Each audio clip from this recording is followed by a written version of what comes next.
Hi guys and welcome to Bomb Anime. It's your girl Ruka. And Big Boy Sama here, bringing you a wild card. This is Spotlight on Rimuru Sama. It's no secret that I was on that time I got reincarnated as a slime hate train. However, now that season 2 is out and we've watched season 2, I think that they have brought it back a little bit closer to the source material and I've liked it a lot better. So let's talk about Rimuru. Obviously, Rimuru Sama, and he's always going to be Sama to me because I think he's just ace. And that's between the light novel and the anime. I love the way that they've taken this season. Like Ruki said, it's gone closer to the source material. And we're getting to see more about his actual mindset and his goals in life as a new ruler of Rimuru Tempest. Yeah, I agree. But on the flip side as well, I think that his character is slightly different to the way that it is in the light novel. They've tried to make it sort of more soft, Very if soft. you will. There's no more soft, it's soft. But I actually think that in the process of trying to do that and the changes that they actually made him more ruthless in some ways, such as the 100,000 lives incident when he took all those souls, killed all the soldiers, and evolved everybody and became a demon lord. In the light novel, he did the same thing, but it was like a grief, anger, loss response.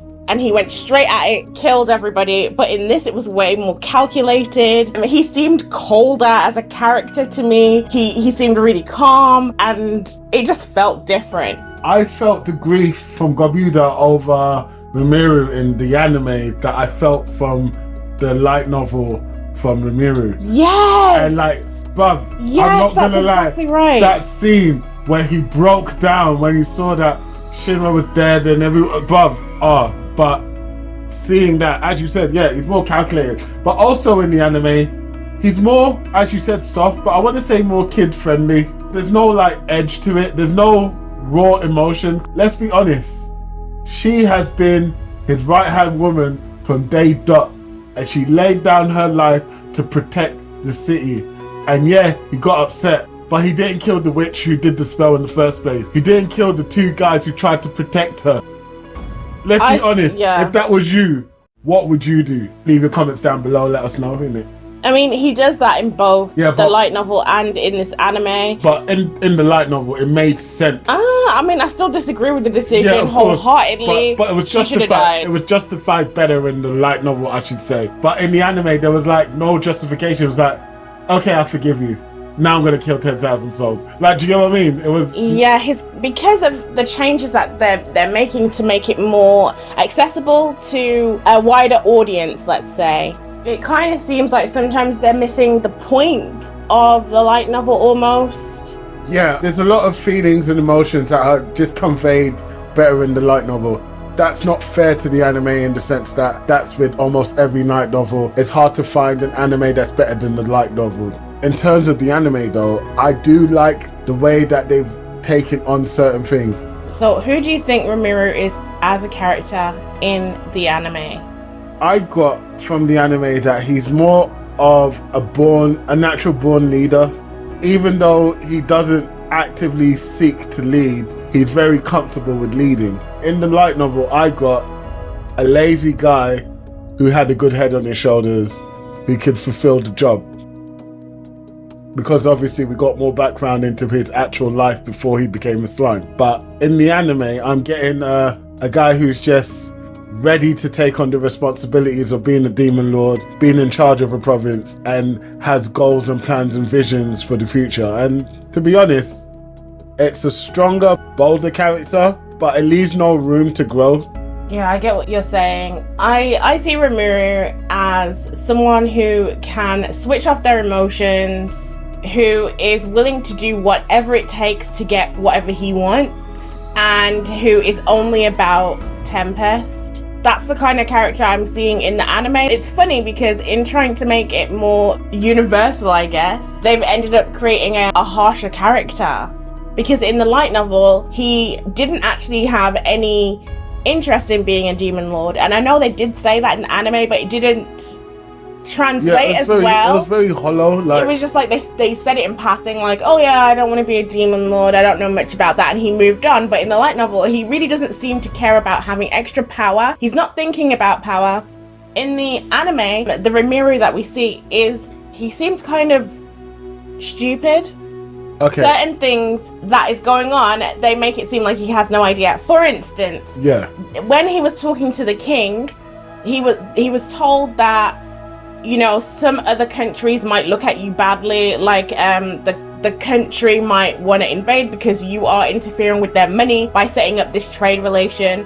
Then he went home and then he had another conversation with all of the people from Tempest, and they brought up the same thing, and he acted like he didn't know. And I thought that was really strange. You just spoke to the king about this exact thing. You now come home, you're talking about it again, and you're acting like you still don't understand that this country could be upset with you because of the trade relations, which makes it come across as stupid. Where you're seeing stupid, I'm seeing that the anime is trying to make him disassociated with the fact that he's in the new world and in his position. It still hasn't sunk for him that he's actually in charge of all these people. And the only time it sunk for him in my eyes was when he saw the dead bodies from the invasion and realized, you know what, I kind of need to step my game up. And if they play on that and keep that course of action, I think it'll be great.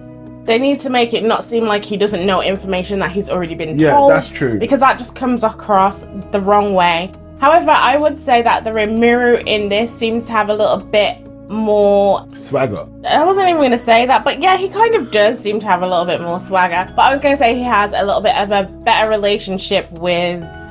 What is it currently? Is it Raphael right now? It's not Raphael yet, is it? Oh, stop it, man. You know. Sorry, guys. Okay, what is it right now? Great Sage. Let's call it Great Sage now. The relationship that he currently has with Great Sage has a little bit of a humorous element, which I didn't really get that much in the light novel. Although they had a really nice relationship. Shh. Sorry. Shush. I can't take you anywhere, Ruka. Behave yourself. Talk about it properly. Yeah. Like, we haven't even mentioned, like, you know, when they go to and then they do with the Leave the people alone. Okay, look, I'm just saying that I like the way that they have the relationship set up in the anime in season 2, and I hope they carry that on. It does seem that they're going to, because we only saw that in the tail end of the season, the very, very end, because that's when he evolved, and this is where you stop talking. Okay. Ruka. Okay, look, I'm not allowed to keep speaking apparently, so go ahead, big boy Sama. Okay, look, all I want to say is that the Rimuru of the anime is completely different to the Rimuru of the light novel. Now, people like me and probably Ruka, I don't know, you might agree or disagree with this, we hold the light novels and the mangas in higher regard than the animes in general. But people like me, and definitely not Ruka, hold whatever medium I saw it first in higher regards sometimes. Ruka's all about the text.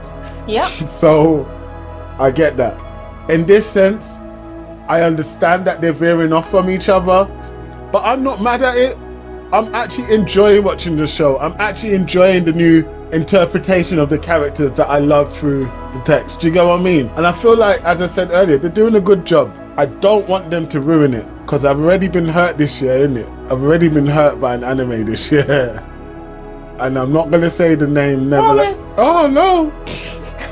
Why would you say his name? We don't talk about her. No, I actually do like it as well. Yeah. I do think that season 1 was probably them trying to find their feet and try to figure out what kind of changes they can and can't make to the series and keep it as great as it is. So I'm gonna give them a pass on season 1, because it wasn't a terrible season. It was just horrible because I expected something and I didn't get what I expected. But I can say that season 2 is doing really well for me, even though it's not the same as the light novel. It shares enough similarities, I would say, and I don't think that they're going to ruin it with a season 3. I think they're going to keep going strong. They've found their footing. I just think that some of the characters could do with a little bit more fleshing out. Yeah, definitely some more screen time. Just don't give us a montage for your next season and tell us that it's done right. I was actually watching another YouTuber, don't do it. And he called it a PowerPoint presentation. This is what you could have had, but you know Chibi what? Reviews, I really do like his channel if you watch him. Hold out, Chibi. And he called Promised Neverland a PowerPoint presentation, and I think that was the best way to describe it. I agree. Okay, so you see how Rimuru is in charge of Tempest at the moment, and he's just backed his case and protected against, well, sought revenge against an invasion, and he's technically stronger than everyone that is under him because of how the magic system works in this world. What would you do in that situation, that you've come home, you've just had the fight of your life, and then you've just seen 100 people of your guys dead? You mean what would I have done as opposed to what Rimuru did? In all honesty, I would not have even thought about the possibility of saving their souls. I'm just going to be honest, it wouldn't have come to my mind. I would have been in complete grief, but I definitely would have tore that ass up. Yeah. Those soldiers, I would not have spared the king. I wouldn't have spared anyone. Every single person would have died. Everyone would be gone, and I would have just full on taken over the entire country. I would have just gone complete scorched earth. And then I would have focused my efforts on evolving as many other monsters as possible. And I would have just made it a whole human v monster war and wiped out. Just go full dictator.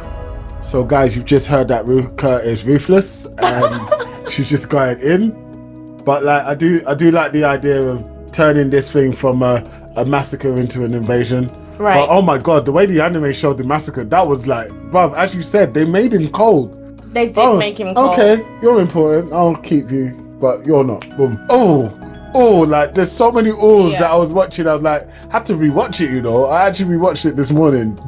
I was like, oh, go on, Rimuru-sama, go on, son. And when the king actually thought he could fix his lips. My god, when he did that, I was thinking, who are you, lad? Have you lost your goddamn mind, bro? Thanks for listening to our episode. Don't forget to like, subscribe, and share. Peace.